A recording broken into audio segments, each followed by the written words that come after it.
podcast pertenece a la red Podcast SN.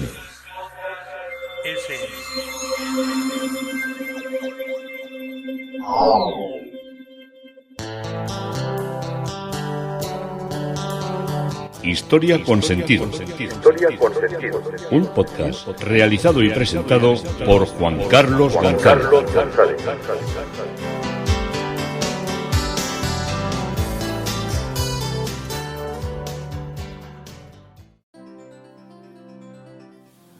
Un saludo a cuantas personas me escuchan a través de las redes sociales, de Facebook, de Twitter, de mi página web Historia con Sentido y de la red de Podcast SM. Yo soy Juan Carlos González y un día más encantado de acercaros un espacio de la historia. Hoy el tema propuesto es Pontormo en la felicità. El gran maestro con su gran obra pictórica y una gran parte de la iglesia que nos quedaba por recorrer, llenas de obras de arte y llena de motivos que no pueden hacernos sin oír de una manera no sé si la palabra expedita, o cuando visitemos Florencia ir a verla y a recordarla y a repetir la visita, porque yo solo tengo una frase: que los sitios están para volver. Ya sabéis, no os voy a hablar de todo lo que está haciendo todas estas cuestiones médicas y de enfermedades y tal, porque no quiero contribuir a todo lo que es las grandes hecatombes mundiales. Y bueno, pues la sociedad vivió muchas de estas. Me estaba acordando estos días cuando veía las fotos de Venecia en su carnaval y luego en su carnaval suspendido, cómo se construyó la iglesia de la Salute para dar las gracias después de que se acabara la peste en la citada ciudad. Y claro, todo esto pues nos hace ver que los pueblos han tenido sus grandes problemas, sus grandes dificultades, sus grandes epidemias a la vez de lo largo de la historia, que comparado con lo que ahora nos está pasando, que espero que lo solucionen y que lo enfoquen y lo reubiquen pues como puedan y cuando puedan, a ser posible lo antes posible para la salud de todas, pues estamos hablando de que no ha habido siglo que no haya escapado a situaciones de este tipo. La peste fue en Venecia, la que duró tantos y tantos años, no meses, ni semanas, sino años, y les llevó ya en agradecimiento final a hacer la iglesia, como os he dicho antes, de la Salute. Cuando solía pasar por lo que era el cementerio de mi pueblo, también solía ver una cosa que me sorprendía hasta que me lo explicaron, que era que había se veía muchos fallecidos del año 1918, y sobre todo había muchas chicas, y personas alrededor de los 20-40 años, por lo que vi, que ya para entonces, en el año 1928, pasar de los 40 años ya era una proeza. Recordaros que todavía había todos los tipos, no estaba la penicilina, todo tipo de infecciones te podían matar, y no había lucha contra la tuberculosis, que era lo que más y mayormente diezmaba a la población de la península en ese tiempo. Pero entonces era la gripe española la que diezmó, dicen que mató unos 50 millones de personas, año 1918, no tan lejano, ahora hace apenas 100 años, y aunque se llamaba gripe española, nos cayó la mala fama, pero era una gripe que venía de los Estados Unidos. O sea, que nada que ver con nosotros. ¿Y por qué se llamaba gripe española? Pues porque era el momento en que estaba la Segunda Guerra Mundial y la Segunda Guerra Mundial. Uy, qué disparate acabo de decir. Estaba la Primera Guerra Mundial y estaban en plena batalla. Eran plenas batallas donde se producían grandes muertos. Las condiciones higiénicas sanitarias eran malísimas. Y claro, la gripe, la tuberculosis, pero sobre todo esta gripe, llevó a la tumba a 2 millones de soldados. De los muchos que murieron, 2 millones fueron por la gripe española. Pero como había un afán de ocultar todos los datos, no podían poner que era una gripe que venía de Estados Unidos, porque era aliado de una parte, y entonces hubieran de alguna manera boicoteado a los soldados que estaban luchando desde Estados Unidos a favor de la legitimidad, vamos a decirlo, de Francia y de Inglaterra y de los países que luchaban contra contra Alemania, y esto hacía que no se podía decir que la gripe venía de allí. Entonces dijeron que venía de España y le trataban la enfermedad casi despectivamente una gripe española, porque nosotros, como estábamos ahí abajo y éramos, bueno, ¿de dónde decimos que era? Pues yo qué sé, pues y pusieron ese nombre, y fue el que eliminó a muchísima gente. Mi tía abuela, que la vivió, solía decir que sobre todo se cargaba a las mujeres que estaban embarazadas. En el tercer, cuarto mes, dice que no duró ni una más, probablemente porque tuvieron una bajada de defensas. También en 1918, la gente cómo vivía, la gente que vivía en los pueblos del campo y todo eso, bueno, igual no tenían el contacto con el virus, pero tenían otras muchas cosas que les llevaban enseguida a la tumba. Y ahora están, pues como si hay que decir la verdad, hay que contar todo. Y me he acordado de otro brote de cólera que hubo aquí en Aragón, en la zona del río Jalón, en el año 1971, que era estábamos en el franquismo un poco tambaleante, pero todavía era un franquismo en el que se empleaba la censura, y se empleaba la censura con tijera de podar, esas tijeras que habéis visto que cortan para cortar las rosas, que son muy largas. Pues eso era lo que existía aquí cuando se produjo ese brote de cólera, y fue porque ahora ya se ha descubierto todo, parecía imposible. Las heces bueno, a ver, os explico. Había trenes que cruzan, pero entonces de una manera más continuada la península para llevar los emigrantes de Marruecos a Centro Europa. Entonces, como no había tantos coches en el año 71, mucho para las temporadas de recolección de manzana, de remolacha y de todas esas cosas, que ahora en parte lo hacen los españoles, entonces lo hacían muchos marroquíes. Aparte que Marruecos había sido hasta casi 15 años antes una colonia francesa. Entonces, uno de los trenes que iba de Marruecos a Francia cruzando la península, pues pasó por una zona del río Jalón, el puente, con tal desgracia que en el momento que antes, ahora los servicios que tienen los trenes, los váteres, como los trenes cogen velocidad, no pueden tener ahí eso abierto, porque si no se produciría una absorción, se produciría un choque de presión, van a una especie como de váter químico, que es un recipiente grande con un líquido que degrada la sustancia fecal de los pasajeros, pero entonces lo que había era una tapa que cuando tú tirabas de la cadena se abría la tapa y tiraba las heces ya sé que es un poco cutre todo lo que os estoy contando, al balastro y a las traviesas del tren, pero ¿cuál fue la casualidad? Que exactamente cuando estaba cayendo estas materias humanas de la persona que fuera que iba en este tren y que tenía el virus o que tenía el cólera, pues acertó a que cayera por debajo del puente, donde no había balastro ni traviesas, en una acequia que al final acabó en un depósito de un pueblo, que al final contaminó al pueblo y que se extendió en los pueblos de alrededor.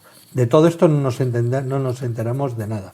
Por eso muchas veces, aunque sea duro, es mejor la transparencia y la claridad que la ocultación y el silencio de todas estas cosas. Y nada, esperemos que todo se pueda enfocar y que encuentren soluciones rápidas, y mientras tanto nosotros seguimos recorriendo el arte. Nos habíamos quedado en la capilla Badizioli, con un altar barroco articulado con coloridas incrustaciones de mármol y bordeado por una elegante balaustrada poligonal. Y el nombre que recibe la capilla es de la Virgen Absunta y de las santas Catalina de Siena y Margarita de la Corona. Y fue construido en 1465 para Eleonora de Bade Poli y Caterine Cioli Poltri, quienes se hicieron cargo de las familias Bencini en el año 1653, llevando el patrocinio, el mecenazgo del altar, que luego se dedica a San Jerónimo. Y una inscripción de mármol en la pared recuerda la diatriba que suponía los Frescobaldi, herederos directos de la familia Bencini, a las monjas y a los nuevos patronos elegidos por ellas, por las monjas, cuyos escudos de armas se repiten en el tímpano, en la balaustrada y en la base de las columnas. Los escudos son excepcionales, unos escudos en mármol con una taracea, con una impetración de un mármol el otro, obra de los canteros florentinos, y constituyen un ejemplo caprichoso y valioso de lo que es la incrustación en mármoles del estilo barroco. Una de las obras más importantes, una de las pinturas más importantes, es la que se sitúa en el altar, que son pinturas encargadas para la Iglesia en el siglo XVII, que son, como os he dicho, la Asunción de la Virgen con las santas Catarina de Siena y Margarita de Cortona, que son colocadas allí en el año 1677, y el lienzo es obra de Baldassare Franceschini, llamado el Volterrano, el de Volterra, porque este pintor italiano había nacido en Volterra y en 1611, y muere en Florencia en el año 1690.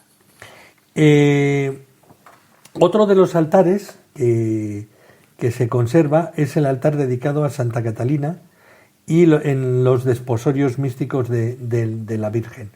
Es obra de Gasparo Martellini, que fue también un pintor italiano, alumno de Pietro Benvenuti, formó parte de la Academia de Artes de Florencia, y sus obras fueron muy, muy importantes y muy recurridas en lo que es el Hospitali degli Innocenti, que fueron trasladadas en una parte ya en el año 1840, y que no las podemos apreciar en su plenitud. La capilla principal tiene un gran arco central, diseñado en la primera década del siglo XVII por Ludovico Cigoli, por encargo de Piero Francesco Girolamo y por Angelo Guardiacini, y representa en la parte alta, en la bóveda, la coronación de la Virgen, que fue pintada por Michelangelo Cinganelli, y en la bóveda tiene luego unos compartimentos trapezoidales donde los mecenas de la Iglesia, que son la Felicità con sus hijos, San Benito por ser el patrono de las monjas, María Magdalena por ser la madre, por decir de alguna manera, del monacato femenino, y el milagro de Tobías con el arcángel Rafael, que era algo motivo de lo de los peces, que siempre a los florentinos les causaba gran deleite. Otra obra es La Resurrección de Cristo, de Antonio Tempesta, que está en las paredes laterales, y en el centro hay una tabla de la adoración de los pastores, que se identifica con Lorenzo Sciorina, que se remonta esto ya, el dejarlo todo limpio y que se vea perfectamente, a la restauración que se llevó en el año 1988, y que ya se dató la obra en el año 1587, y se descubrió en esta restauración la firma del artista. También en el transepto derecho hay una serie de retablos que representan, sobre todo, lo más interesante, son obras de 1786, San Juan de Evangelista en Patmos, y una adoración con el Bambino, que está pintada entre 1828 y 1838, que es obra de Nicola Zanfiageni, y una obra que cambió de emplazamiento de donde estaba el encuentro de San Joaquín y Santa Ana, que esa es una obra atribuida a Michele Ridolfo de Ghirlandaio. Otra de las partes interesantes, este cuadro de San Joaquín y Santa Ana es muy, muy bonito, el del siglo XVI de Michelangelo Rodolfo de Ghirlandaio, con mucho movimiento. Y otro de los espacios que es más interesante por la realidad museística es la sacristía, que es un ejemplo muy bello de arquitectura renacentista, y ahora se encuentra enriquecido por distintas piezas que proceden de las supresiones de las órdenes religiosas de Italia, en concreto de las iglesias y monasterios y conventos que se cierran en Florencia, con obras que estaban colocadas en la Capilla Pacci, en el convento de Santa Croce, en la antigua sacristía vieja de la Basílica de San Lorenzo, y algunas de las piezas de lo que era el monasterio benedictino, de monjas benedictinas de la Felicita, que se conservan en ellas, algunas ya restauradas y que tienen un máximo esplendor. En la pared frente, cuando entramos en la sacristía, hay una refinada mesa de altar y en ella una Santa Felicita con sus hijos, hecho por Neri de Vicci, para el primer altar, que se iba a colocar en la pared derecha de la nave. La obra típica de Neri, en su fijeza y elegancia formal, está documentada en detalle en lo que es los recuerdos de los pintores, que el libro de las comisiones de los encargos nos refleja que fue encargado en 1464. Y la pintura, que ha sufrido una restauración larga y admirable, representa a los hijos de la santa con elegantes túnicas del siglo XV, con sus nombres y orden de nacimiento en números árabes en las corenas, y con los elementos de su martirio y con la escena de su martirio en la predela, mientras un pequeño icono, dijéramos, pero incluido en lo que es la tabla principal, está pintada a los pies de la santa, de Santa Felicita. Es sorprendente por la calidad, por los dorados, por los elementos tan bellos que tiene. Si levantamos la vista hacia arriba, y si no podemos ver, pues os lo relato un poco. Hay una cúpula grandiosa realizada por Giovanni Cinigliani, consejero de Cosimo II el Vecchio y Lorenzo II el Magnífico, y la reconstrucción de la sacristía se completó gracias al legado testamentario que se le da al monasterio de una granja en Luciano, en el valle de Greve. Y el entorno, de planta rectangular, techo abovedado, está inspirado en los modelos de Brunelleschi, y se aprecia que el blanco del yeso se alterna con la piedra serena de los elementos decorativos, y desde las pilastras coronadas por capiteles corintios hasta el entablamento decorado por querubines, costillas y el escudo de armas de los Cigliani en el centro de la bóveda. ¿Qué más piezas hay? Pues hay una tabla de Giovanni del Biondo que representa a la Virgen y el Niño. En la predela está la imagen de Cristo en piedad, de un San Antonio Abad junto a la Virgen, San Juan y Santa Catalina y Alejandría. Y la pintura se menciona en la Felicita sobre todo a partir de la mitad del siglo XIX. Entonces no sabemos cómo llegó aquí. En la pared de la izquierda hay una Virgen y un Niño del taller de Filippino Lippi, que trata de finales del siglo XV, y en la escarsela, entre los dos frescos, separados por un círculo de Niccolò de Gerini, representa la Anunciación, la Natividad y una gran cruz del siglo XIV de Pacino de Bonaiuda, que fue trasladada a la sacristía en las restauraciones hechas en el año 1842. El crucifijo es una de las obras más emblemáticas, es la que preside de alguna manera por su tamaño, es una pieza muy grande, y el primer documento que nos hablamos de Pacino nos remonta al año 1303, y el único trabajo firmado por este Pacino está presente en la crucifixión de los santos Nicolás, Bartolomeo, Florencia y Lucas, que está en la Academia de Arte, en la Academia de Florencia, donde está el David de Miguel Ángel, con una inscripción en latín que estaba en la antigua catedral.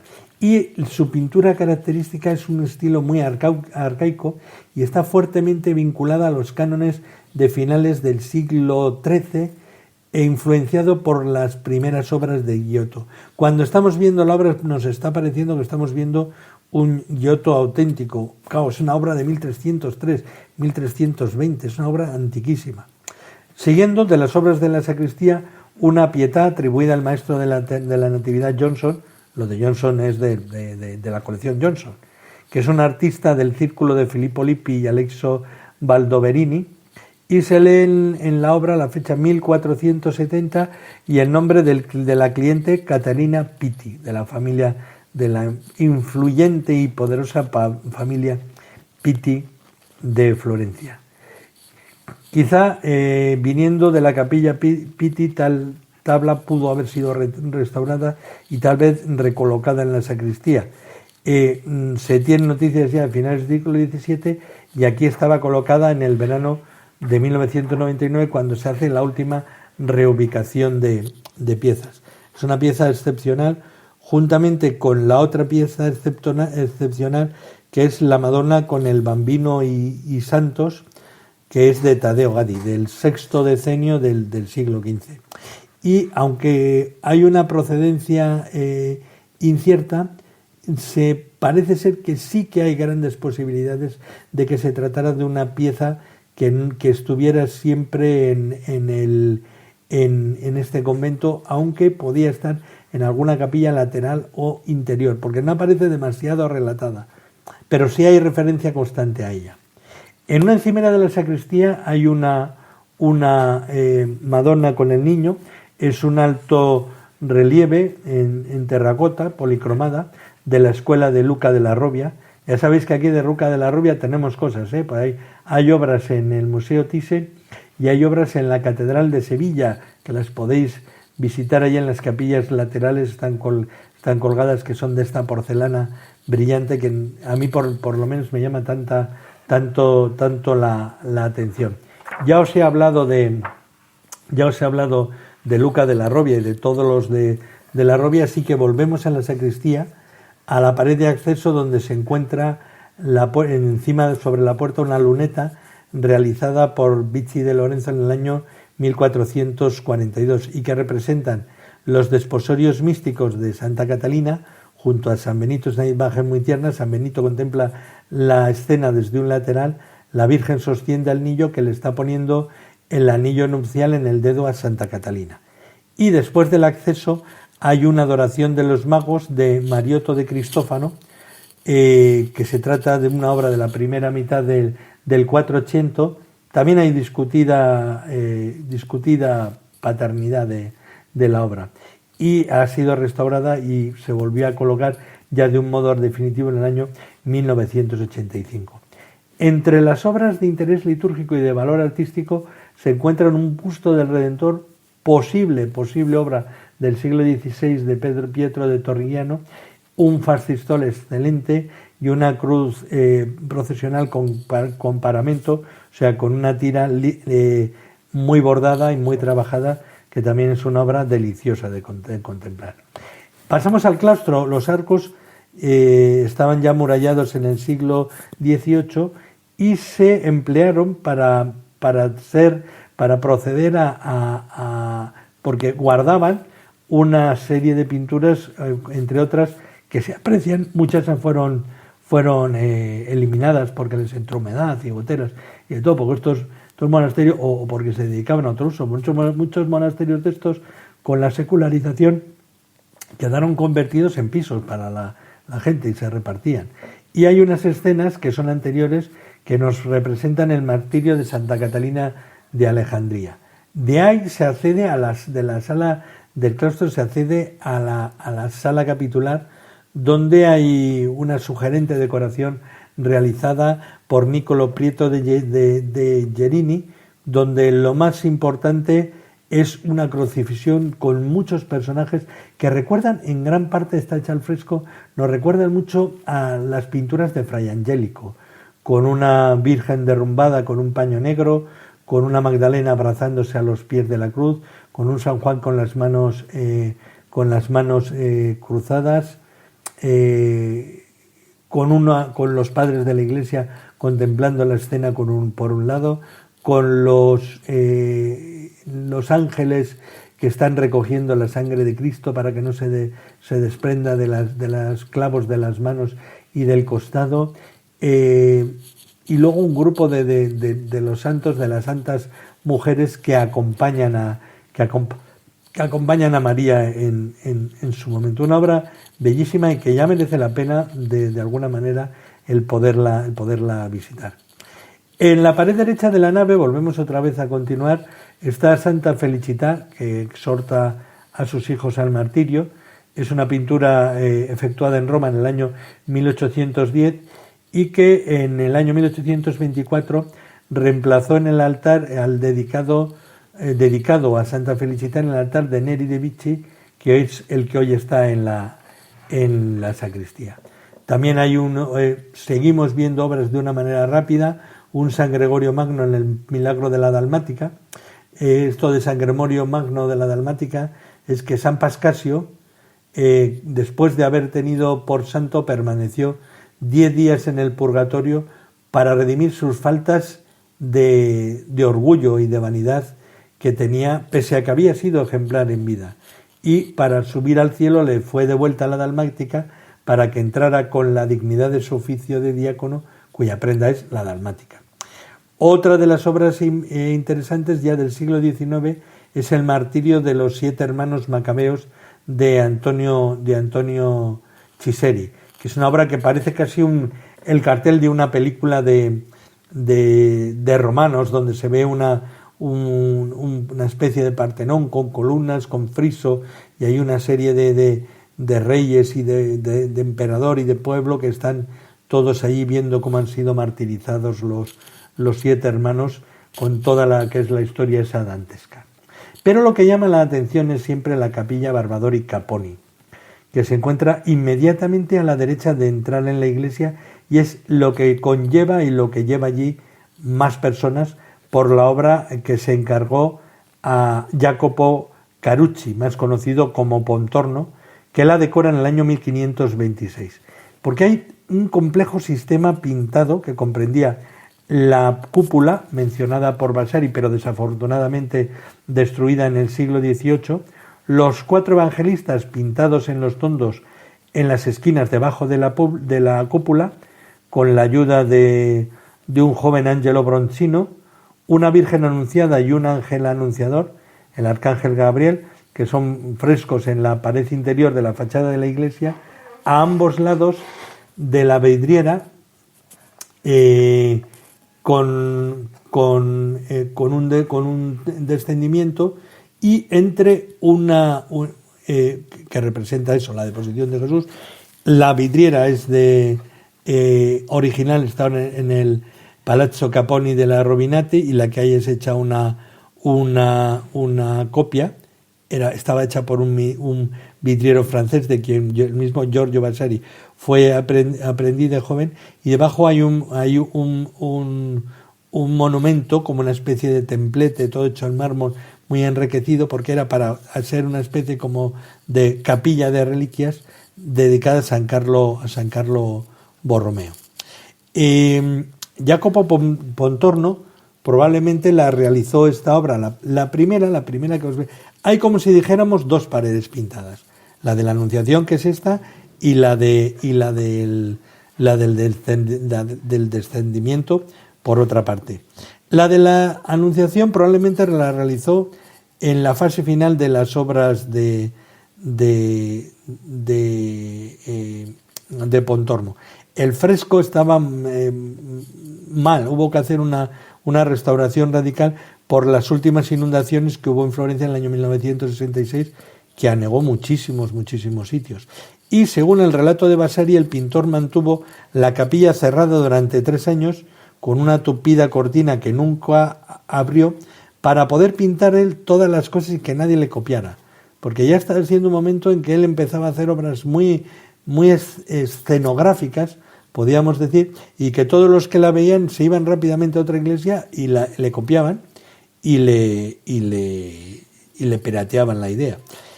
Está la Virgen por una parte y el Arcángel por el otro lado, pero no se miran frente a frente, sino que están como en unas posiciones, unas miradas como de escorzo. Y entre el ángel y la Virgen está, como os digo, el monumento relicario a San Carlos Borromeo, con el retablo de mármol policromado construido por el oficio de la piedra durda alrededor de 1620.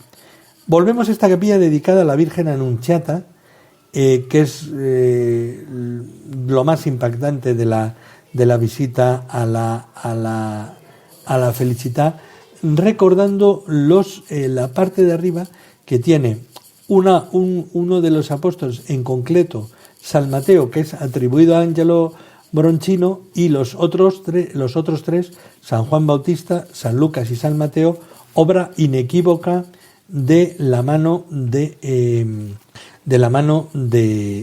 Pontormo.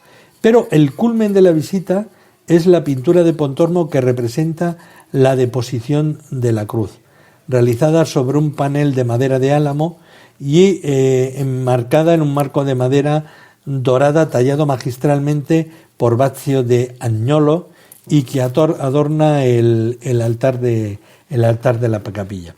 Se la define de esta manera: es como una obra maestra absoluta del arte de Jacopo Pontormo y uno de los hitos reconocidos del manierismo temprano. Pero también es una de las pinturas más queridas y más intensamente estudiadas por los conocedores y por los visitantes de todo el mundo, porque verla es como recordar, como vivir una especie de poesía en movimiento que nos hace que el momento tan duro como es la deposición, el descendimiento de Cristo muerto,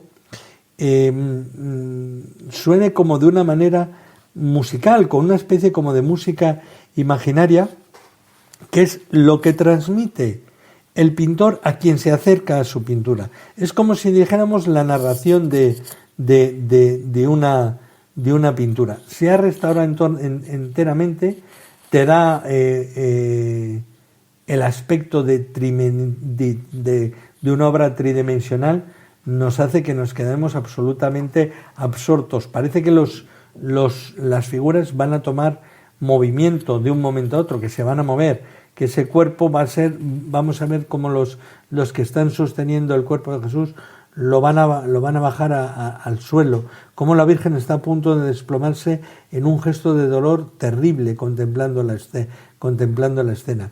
Esto nos hace que estemos ante una de las mayores obras de la pintura que podamos contemplar. Hay pintores que tienen muchas obras y algunas son icónicas, pues el descendimiento de Pontormo es una de ellas. Es una de las obras más ricamente realizadas. Probablemente el secreto estuvo que ocultó su realización durante casi 3 años y no fue repetida ni copiada, porque las copias en estos momentos del marianismo, del Renacimiento, se hacían muy rápido. Si uno metía una técnica, y en el barroco, si uno hacía una técnica nueva o unas posiciones de la figura nueva, te copiaban mientras la estabas haciendo. Entonces te venían ahí espías o el mismo, oye, ¿qué estás haciendo? Y te la pirateaban. Pero al no piratearse se ha quedado como un icono único. Alguno intentó después llevarlo a cabo, pero ya os digo que esa tridimensionalidad en la apreciación de la pintura nos hace que nos encontremos ante una obra absolutamente descomunal. Venir a Florencia es ver la Felicità, venir a Florencia es ver la obra de Pontormo. Y venir a Florencia es siempre disfrutar del arte, de la tranquilidad, del estilo, de la estética y esperemos también que de la salud. Yo soy Juan Carlos González, esto es Historia con Sentido. Hoy hemos visitado a Pontormo en la Felicità y encantado un día más de poderos acercar esta parte de la historia.